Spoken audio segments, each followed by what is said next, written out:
Gotta do, huh, Rick? You got the recorder? Yep, it's on. Ready to call it? You're up. Okay, I'd like to call this Finance and Legislation meeting to order. Mr. Bayes? I'm here. Mr. Ballack? Here. Mr. Bigley is here. We have one piece of legislation this evening. Kat, this is from you, I assume? No, it's from me. We do it every year. It's to replace the codified pages. Oh, okay. Oh, I thought we were updating codified. Yeah, it's an update. It's like all the legislation and any ORCs that changed last year to the present. An ordinance to approve current replacement pages to the Struthers codified ordinance and declaring an emergency. Need a motion to bring it up. Make a motion. Need a second? I'll second it. That is it for legislation. Yes. Who's got what for finance and legislation? Oh, Ronnie's not here either, huh? I think if you want to talk about that. Yeah, we can go into You have it. anything? We can go over it all as a Is whole. there anything else? I don't have anything else for this committee, so. We should have something by next week to accept the AFSCME contract, the wage reopeners. Okay. John's been kind of sick right now, so we should have that hopefully soon. But that's nothing out of the ordinary. Well, what I have is that's all you have for that then. Yeah. We have KO Consulting LLC's contract for this year coming up to maybe go over. What we have in front of us is, last year I think we were at 20,000, correct? 14 and 6 was the split. Okay, now they're asking for 28,000, which would be 12,016, up to 12,000 in billable consulting hours, workable hours, and 16,000 based off of the 12% grants received. So it is an increase. Kat, where did we stand last year as far as we went from 20, but we used up all 20? I believe we used all of it. One of the grants, we won't have money in hand till this year, so that'll come out there. But we found that those, out of that 20,000, the 14,000, the 6,000, we used up very quickly because we have, it's not just for Kristen, it's for her entire staff when they're going to meetings. So she has certain people from her company that go meet with the fire department. One of the guys was the one that just wrote the grant for them. So a lot of it is the meetings and the consultations and the emails and the phone calls is what's taking up a lot of that time for the contract. So I know it's more than last year. Obviously, I think they've proven themselves pretty well in the first year with a couple of very large grants, and there are some that we already have on the horizon for this year, and a few of them, the deadlines are coming up rather quickly, and I want to make sure we get those in. So we have the budget coming up too, so we've got to work this into the budget. So I wanted to. I reached out to Kristen on this as well and tried to kind of figure out, like, do we need to raise it? Where's this money going? And that's when she explained to me that there's more than just her. She does have a firm that people are doing research on these, so she does need some type of concrete money to keep her firm going as she's billing or as she is applying for these, which did make sense to me. I mean, and it's not, when she was talking last year about the 20,000, it's the same amount of money. It's just structured differently in how it gets paid to her. A portion of it is more like a guarantee for the work that she is doing to apply for those grants. So I had some questions after speaking with her. I understood from a business standpoint where she was coming from a lot better. My question to Kat was, when we're talking about up to $16,000 and 12%, which would be 12% of the grants, are we hindering ourselves moving forward? Because then are we still going to apply for large grants that would be out of her payment realm? A $200,000 grant is more than we're even allowed to pay her. You know what I'm saying? So I thought maybe we could talk about not increasing this number, but maybe putting in the budget a contingency fund somewhere that if we needed to if there was large grants coming up, if there was Yeah. things, Yeah. we would have it at least to draw from. Now, if you guys are fearful of that, I guess there would be a way maybe we could put it into our contingency. So if you were scared of what the grant was going to be for and relinquishing 40,000 or 30,000 or whatever that may be, we could do it there. You could do it in capital improvements, but It all depends on how much the grant you're gonna go for. I just don't want to. If we are getting grants, I don't want to hinder ourselves on these, and I don't want to not be applying for grants because we're exceeding the number that we've set aside. So that I Paid get. them for that. Correct. That is my But concern. I always thought that they got paid, that their fee was included in the grant, Not all of them. Not all of them. not all. A lot of them they are, but not all of them. Depending on how much money whereas- we get. Yeah, and there's other companies There's that we've some that used don't. too, that we have to pay them to apply for the grant. We give them a flat $5,000 just for the application of it, so we may not get it. But they've done so much work. Obviously, they have the $100,000 from the wastewater, the $50,000 grant, and they just found money for our software program for the comprehensive plan, which is exciting too, but there's a lot of other things that they've applied for that we didn't get, but that, we wanna make sure we're paying them for their work. Whereas other firms, you just pay them Flat rate. flat rate Which for we the have. application. That's why we took Kristen on too, is because that was the deal that council had talked about for a while and that we wanted was, we're not paying really unless we're getting paid. We're not, unless we're receiving a grant, we're not on the hook for these funds, which always made sense to me. That was my only thing with this. Are we handicapping ourselves for what's out there in grants? Are we not going to apply for large grants now because we would exceed her cap? That's what I'm saying. And I'm not saying we need to apply for them. I'm saying I want the availability. I mean, So you wanna pay them as they go as far as applying for grants? I don't have a problem with this pay structure, to be honest, because I understand the business side of it as far as she's running a firm here, she's sending people to these meetings, or she's going to the meetings, or there's stuff that's out of her realm that she has people who work for her that she has to pay. Sure. That makes sense. And we're not exceeding, the dollar amount that we put down here. But without hindering ourselves, I thought if we put the money aside, a completely different fund, to say, this $500,000 grant came up, I want to make sure we have the funds set aside to apply for it if that happens. So you Or want to this- put more money in the budget?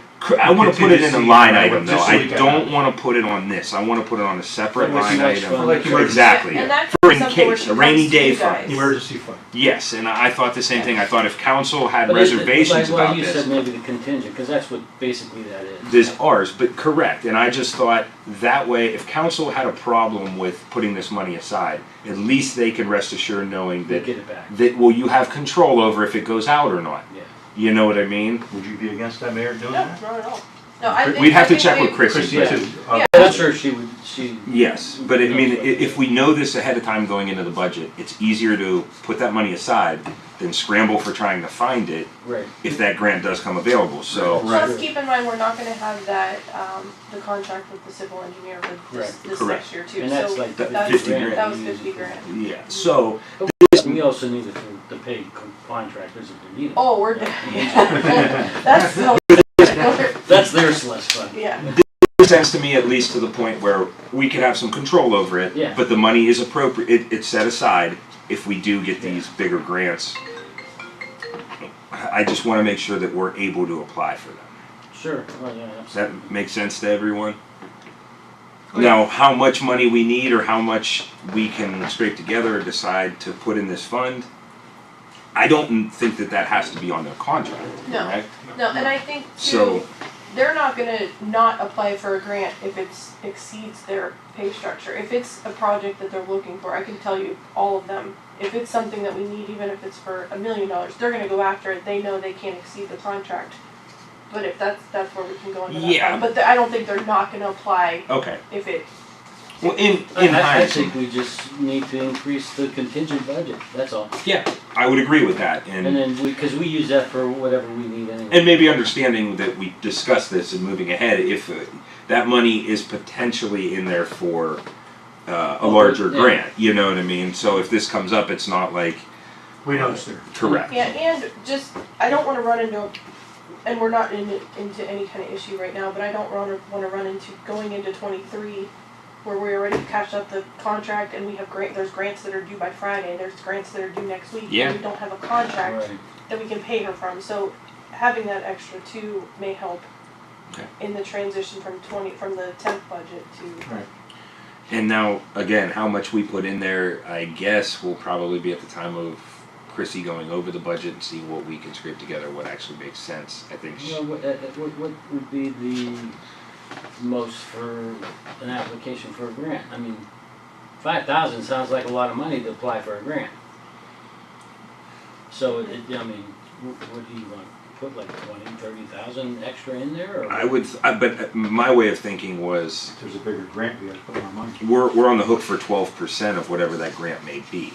So Up to, that's So if it's $100,000. But We're up on the to, hook for that's 12. where we We're on have the to hook. have. unless they can recoup it through the grant. correct. I'm just Right. saying in case this is again on Right. contingency basis. So that was my thought. If if it's a $250,000 grant, that's $30,000. Yeah. I would say that's probably safe. I would think. At the most, what are the most? But grants still, you that's, get? like, we had, what was the grant we just got that it was, we paying MS, it was like $29,000, was it the CDBG? Yeah, we got a grant for $100,000 and we're paying MS, I think it's like 29,000 out of the project. So, a lot of times the application, for even a lot of 25%. the places around here, they won't charge you, they'll charge you a flat fee Yes. to apply for any grant, no matter Right. what the top line is. So we can't pay her, if it's a $5 million grant, we can't pay her, like that's I understand. a little crazy, but we have to have that. Well, that's why I just thought, I mean, 200, use. right. And it's not that we need to use it specifically just for that. We have it set aside. If it isn't getting used, if there's nothing coming up, we could start to relinquish that money back if need be. And it's easily relinquished out of our contingency fund. Sure, it all goes in So general fund anyway. That's why it made sense to put it in there. Yeah, I think that would. And again, I thought council would be more comfortable if it was in our contingency fund, rather than a line item for a general improvement, which could be done for anything, and then it's basically out of the control of Right. council in any regard. I thought that this would help everybody feel more comfortable. Yeah. Anything? No, I think it's a great idea. Yeah. Very good. I mean, it makes Pat, sense. you're good with that? Absolutely. Mr. Benson, you are good with that, sir? Makes sense to me. The only Okay. thing that I will ask is that we pass it under emergency, just so we can get going on some of these grants that are due in the beginning of this first. We could put it in the That, budget, that's this budget coming up because soon. Yeah. not the contingency, just Just that that, contract. Just yeah. the contract. Just the contract. contract, so Oh, Because- oh, yeah, just the yeah. contract. Yeah, Okay, Because some of those grants are, you have to submit them within the first quarter, and I Okay, wanna make sure they have absolutely. time to. but we probably will have to go over that. Part won't have to be in the contract, but it does say not to exceed this payment. So we might need some language or Verbiage. something with that, or we might need it if this does come true and we need to expel that capital. I We think need she to could pay just them. add that though, unless okayed through council. Contingency fund through council. Yeah, I think she can add that on the contract. Okay. Everybody good with that? I'm good. Okay, that's all I have for legislation and for KO. Kat, you have anything else for finance and legislation? I don't. Did you want to speak at all about this That will go while to we're under zoning, here? Okay. right? We have Yeah. enough, Yeah, we'll talk about Yeah. it. we have enough people here for zoning. yeah. Us too. Okay. All right, well then I'm gonna call this finance and legislation meeting for adjournment. Make a motion to adjourn. Second, I'll second it. meeting adjourned. Okay, I'd like to call this zoning, annexation, and industrial business meeting to order. Mr. Bass, I'm here. and Mr. Burnside's here, Megan's not here, Megan King is the third member. I just want to bring you guys up to date on this red zone. They already purchased Highland Avenue, correct? They'll be closing at the end of this month. At the end of this month, okay. So that means they got a vested interest in the city of Struthers, which is good. They want to be good neighbors. From what I understand, it is, what was it, approximately, how many square feet? 19,000? Close to 19,000. 19,000 square feet possibly. And Mr. Ballack is well aware, he's familiar with this because he is a social worker as well. What are your thoughts on the red zone? Oh, I think it's great. I think it's great for, number one, to have a facility like that available, and then number two, I think it's great for Struthers to, Venture into that providing aspect. jobs and not only that, making improvements to the building over at Highland. I mean, the improvements are definitely needed. So, I think it's a win situation for us without a doubt. And I made copies of that, the executive board, their members, and then a lot of the social workers and people that are I assume all going to be relocating to Highland, which would be their main headquarters, correct? Yes. And we were told that it's $2+ million wages, so that's income tax. We can see if that's true or not, but anyway, it's going to be a savings to them because they're paying 2.75 in Youngstown right now. Ours is 2%. Right. So that's a plus. The mayor has talked to a few of the neighbors, surrounding neighbors, and they seem to be on board with it. Obviously, we have to have a public hearing, and it's going to be great that you'll be available for that because you can bring it into layman's terms with the neighbors on what they might need or ask some.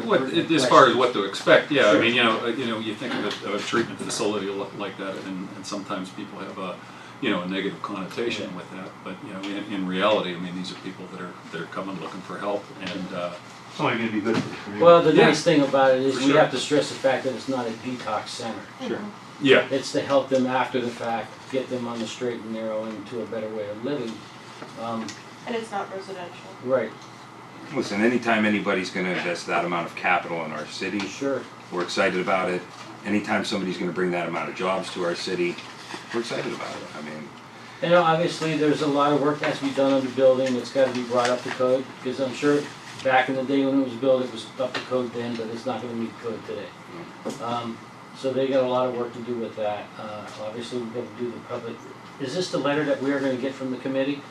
Yes, this is the letter that's going to the zoning commission just to request a meeting to Okay. And then we got to wait possibly for the recommend. zoning to send it to me and Yep. say what they're all for it. And Yes. then we usually go with the recommendation of the committee. Do we need legislation for this then? I To don't- change it over? For the spot variance, Yeah, I for the believe so, spot yes. variance, okay. That's after, Yeah, we'll It have goes to get the through. verbiage on that, so. what, 50 new jobs, this will be the second or third largest employer in the city, correct? second, I believe ECNSI is getting up there too. I mean, I know Astros is obviously head and shoulders above, they're number one. But they The city stressed the university. fact that they want to be good neighbors and they'll take all the recommendations from the meeting. Mr. Ungaro, he's in the politics, so he knows the process that we have to go through, you know. So I think overall it's a pretty good thing, so once we get that letter, we'll set up the public hearing. We'll get Lori involved because it's her ward and she's familiar with a lot of the residents around there, so I think it's a good deal. But right now, that's kind of where we stand. We wait for the letters to come in and we get rolling. I think it's great. Okay. without a doubt. You have any questions? Mayor probably has a little more info about this than I do. Well, I just want to say I just appreciate them coming to us first and asking what the process is, what they need to do. They want to be a good partner in the community. We want to make sure it works on our end and on their end, both. Like you said, we've talked to some of the neighbors. We want to make sure they're involved in this process too. We want to kind of dispel any of the rumors or any kind of the stereotypical rumors back and forth. We want to make sure we have the public hearing so we can get the right and correct information out there. Educate people on it. Yeah, And so that way. on the variance, I wanted, some of the variances that we had, that the property had to stay empty for a year before it went reverted back to residential. I want it to immediately go back if it doesn't come to fruition on this building. Okay, so you're saying if the deal with the red zone for some reason falls through, Yeah, you want that reverted back from To commercial to residential? yeah, to where it originally started. What would you say purpose is on that? Well, We have I- more well, teeth as far as... Yeah, we can control it. Okay, I mean, we can do the same thing, do a spot variance if somebody else wants to come in, sure, you know. sure. But I yeah, think that's true. we have control over that, and I think the surrounding area would be happier with a residential zoning than commercial. I would agree with that. So, Plus, again, then the city has, cause we More kinda went con- through that on the road down there where the guy wanted to do the car dealership. Yep. Broad Street. Yeah, Yeah. Broad Street, Oh, so, yeah. and the neighbors were quite upset. correct. Well, And of course. it will be a lot easier Yeah. controlled. We have a lot more legislation in Sure. place to handle it Yeah, at a residential level versus commercial. yeah, And then we can always change it back, like you said, if Right. if another commercial business does want to go in there. and, Okay, we can and I evaluate think we need to have them come in a year later to see where we stand on everything. You know, on how It's a review. successful it's going, a review. Oh, absolutely. And then, so, I don't know if we can just give them a year variance and then go from there, you know, work in increments. We'll have to talk about that. The reason I think that would be extremely difficult is because with the amount of funding and the investment that they're going to make immediately into the building, Right, I think it'll be very hard for any type of lender or funding to grant them any type of funds on property that is Right. contingent or that they don't own. right. So that I think Yeah. you'll probably have trouble with. Well, I just wanted to throw that, 'cause, you know, I don't want it to end up like California Palms did out in Austin. Right. Yeah. You know, because it's kind of the same situation, the same type of service that they're providing. Except I think they had people that were living. Yeah, theirs was a there. residential Yeah. facility, and I think that's where the communication comes across, and Yeah. with Mr. Ungaro on the board too, he Right. understands the process of everything and Yeah. that they wanna do it the right way. What's the timeline on when they wanna get in there? I'm gonna assume they wanna get in there fairly quickly, Yeah, because they it's gonna should. take a long time to just gut it. Yeah, the renovation. renovations Yeah. alone. Well, you know, them questions are gonna come up too, how Yeah. fast somebody wants to get in Absolutely. there and when they're gonna start renovating and when the neighbors are gonna expect. Well, Well, I made a People around their suggestion neighborhood, for 'cause there's the not a lot. open meeting, that for them to have, they should take a picture of how it is now, and then either have an architectural rendering or something on how it's gonna look. sure. I You told had them, that last because a week. picture paints 1,000 words. Yes. If the people in the That was neighborhood see what it's gonna look like and how nice It it's was gonna look. just a picture. But we definitely are still going to want to see Other a building. timeline on this Oh, project. sure, yeah. You know what I mean? Yeah. Yeah. But the thing I will say, when somebody's going to invest that amount of money, when they start putting money out, they want to get it done as quick as Right, possible They got meat in the too. game. Correct. Yeah. They got skin in the game right then too. They wanna So sell. with that being done, you know, with that being done to the building and everything that Yeah. needs done, Sure. we can expect that they're going to move rather quickly. Yeah. Yeah, they ain't gonna waste their money. No. Yeah. So I'm excited that somebody's making that kind of investment here in the community. Plus, it'll make the whole area safer, because they'll have their own security in coordination with our police force. They'll have all the services we have, our fire department, I mean, they're second to none, our services that we provide. I think it's gonna be a great thing up there. I do too. And this also falls back into family ties too. I know Maurice Claret has his son's kids go to Struthers City Schools. Makaira Claret, who's on our executive committee, she's senior class president, she is his niece. So he has a family tie to this area and wants to see it do good. So I know these names that are on the board and on the red zone, they're stand-up people and they're gonna make sure it succeeds. They didn't give me any reason not to, so. Okay. Okay, Very excited about I just wanted to bring up the date on what we have to do, so, Appreciate it. if that's it, I'll ask for an adjournment. Meeting, or motion adjourned? Motion to adjourn. Motion adjourned. Okay, I second it, meeting adjourned. Okay. That was it, yeah. I'm just